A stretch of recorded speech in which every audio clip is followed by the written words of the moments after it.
Bonsoir, bonsoir. You have arrived at La Cage aux Folles. La Cage aux Folles is a musical with a book by Harvey Fierstein and music and lyrics by Jerry Herman, based on Jean Poiret's eponymous play. But we all know that.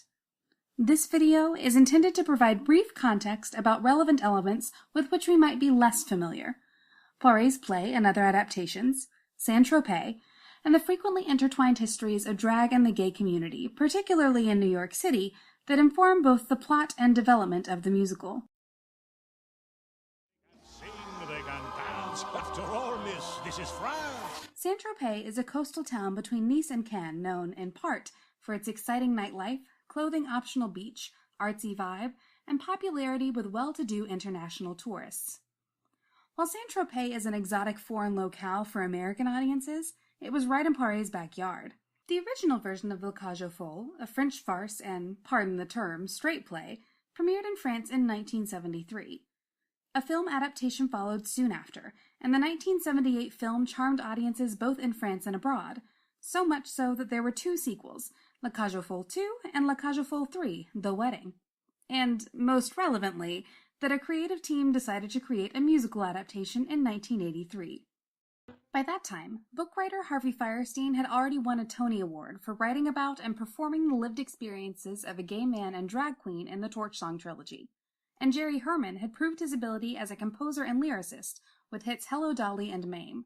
Gay theater was starting to creep uptown in New York, with Bent and Torch Song trilogy enjoying Broadway premieres in the early 80s.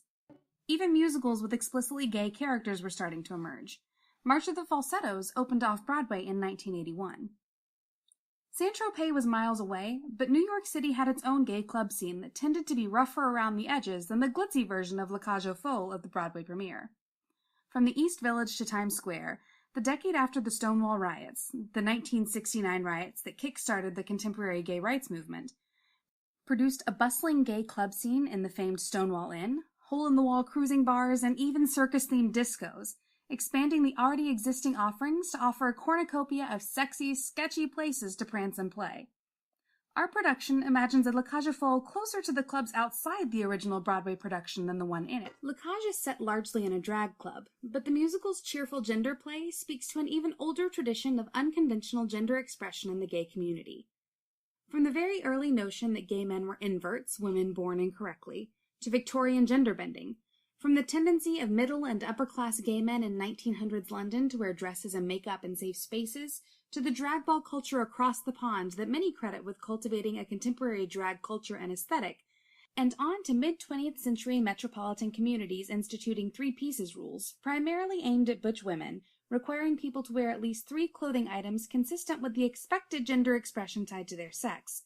Playing with gender expression was a way of visibly defying an oppressive status quo, a tradition that endures in many parts of the gay community throughout the present moment, and certainly endured in the gay club scene in the late 1970s and early 1980s New York.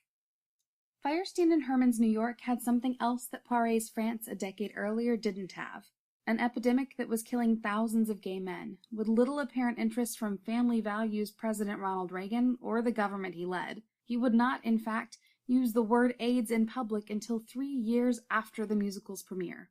In a cultural moment where gay men and death were linked in the public imagination, where many of the shows with gay characters not written by Fierstein himself were ultimately about the tragedy of gay life, La Cage was, in many ways, an intervention. The musical took the tradition of musical comedy, a light, funny story with sparkly group numbers and a romantic couple at its core, and proposed a world where gay men could have warm, loving relationships in communities that largely accepted them, where those who would reject their love were coming from a world away and could be easily foiled with some quick thinking and sneaky shenanigans, and their lives were not on the line. In 1983, the first year in which over 1,000 men were lost to AIDS, Fierstein and Herman's celebration of queer joy was a radical political act. It remains so 35 years later. While we have many more musicals with queer-identified characters, representations of such characters in fulfilling stable long-term relationships and settings where straight detractors are positioned as the other remain rare. If you have questions about anything in this video or would like additional information, please contact your dramaturg or visit the KRT 2018 Dramaturgical website.